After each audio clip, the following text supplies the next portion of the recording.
আসসালামু আলাইকুম দর্শক, ষাটলিপি শিখন পার্ট 8-এ আজকে আমরা শিখব বাংলা শব্দে যখন আমরা আই উচ্চারণ করব তখন শর্ট হ্যান্ডে আমরা এই যে স্বরে আ লিখেছিলাম এটার মাঝখান দিয়ে একটা দাগ দেব, পুরোটা ইয়া পর্যন্ত না, মাঝ বরাবর আর কি আই আই যুক্ত হয়। কিভাবে আমরা দেখি একটু শব্দে প্রয়োগ করে।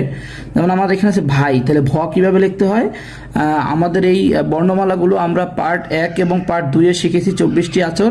যারা এখনো শিখেননি আমার এই চ্যানেল থেকে পার্ট ষাটলিপি শিখন পার্ট 1 এবং 2 শিখলে আপনারা এই প্রথমে বর্ণমালা আচরগুলো 24টি যে আচর আছে সেগুলো শিখতে পারবেন। তাহলে চলুন দেখি কি বলেছি আমরা। ভাই ভাই ভ কিভাবে লিখতে হয়, এই হলো আমাদের ভ। এবার আই যোগ করবো কিভাবে, এই যে জিরো লিখে এই যে এখানে টান দিতে হবে, এটা হলো গিয়ে ভাই। এবার খাই খ কিভাবে লিখতে হয়, এই হলো গিয়ে খ, এই হলো গিয়ে আই খাই। এবার চাই চাই আমরা কিভাবে লিখবো, আমরা জানি যে চ 3 ভাগের 1 ভাগ উপর থেকে নিচে, এবার এই হলো গিয়ে আই চাই। আচ্ছা এবার কি নাই ন লিখবো আমরা, এই হলো ন, এই হলো গিয়ে আই নাই। আচ্ছা সেম এরকম ভাবে এখন যদি আমরা তিনটা বর্ণ এখানে হয় কিভাবে দেখি আমরা। পড়াই, তাহলে পড়াই আমরা কিভাবে লিখবো, আমরা প্রথমে লিখবো প, এবার লিখবো র, এবার লিখবো আই, এই হলো গিয়ে পড়াই। আচ্ছা এবার কি জামাই জামাই কিভাবে লিখতে, আমরা জ জানি যে উপর থেকে নিচে, হ্যাঁ তাহলে উপর থেকে নিচে পুরো ঘর জুড়ে, এই হলো গিয়ে জয় আকারে যা, এবার কি মাই, এই হলো গিয়ে ম, এবার হলো গিয়ে আই, এই হলো গিয়ে আই, তাহলে জামাই। করাই, এই হলো গিয়ে ক, এই হলো গিয়ে র, এই হলো গিয়ে আই করাই। আচ্ছা বাজাই বাজাই কিভাবে লিখবো আমরা, বাজাইটা লেখার বেলা আমাদের যেহেতু ব আছে জ আছে, তার মানে এইটাকে আবার আমাদের অর্ধেক ভাগ করে ফেলতে হবে।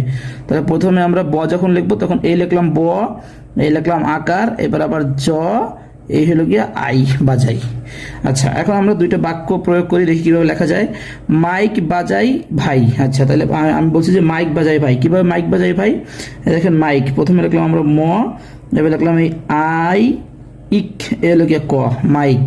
এবার কি বাজাই বাজাই আমরা উপরে শিখেছি বাজাই কিভাবে, এ হলো ব আকারে বা, এই হলো জয় আকারে যা, এই হলো গিয়া আই বাজাই। ভাই ভাইও আমরা আগে শিখেছি, এই হলো ভাই। আচ্ছা এবার কি ভাত নাই ভাত নাই কিভাবে আমরা, ভয় আকারে ভা, এ হলো গিয়া ত ভাত নাই, এই ন যোগ আই ভাত নাই। নাস্তা, হ্যাঁ নাস্তা কিভাবে লাগবো, ন আকারে না, তারপর কি আমাদের স, এবার ত আকারে তা নাস্তা। এবার কি খাই, এই যে খ লেখা এই লিখলাম আই খাই। ধন্যবাদ সবাইকে, আশা করি বুঝতে পেরেছেন। আমার এই চ্যানেলের মাধ্যমে সম্পূর্ণ ফ্রিতে ষাটলিপি সম্পূর্ণ কোর্স শেখানো হবে এবং স্পিড বাড়ানোর জন্য প্রতি সপ্তাহে একটা করে ডিটেকশন ক্লাস করানো হবে। আপনারা যারা যারা শর্টহ্যান্ড শিখতে ইচ্ছুক তারা সবাই চ্যানেলের সাথে যুক্ত থাকবেন এবং ভবিষ্যতে আপনারা যারা দূর দূরান্ত অন্য জেলায় আছেন তাদেরকে অনলাইনে ভর্তির কোচিংয়ে ভর্তির মাধ্যমে সার্টিফিকেটের ব্যবস্থা করে দেওয়া হবে। সবাই যুক্ত থাকবেন ইনশাল্লাহ। ধন্যবাদ সবাইকে, আসসালামু আলাইকুম।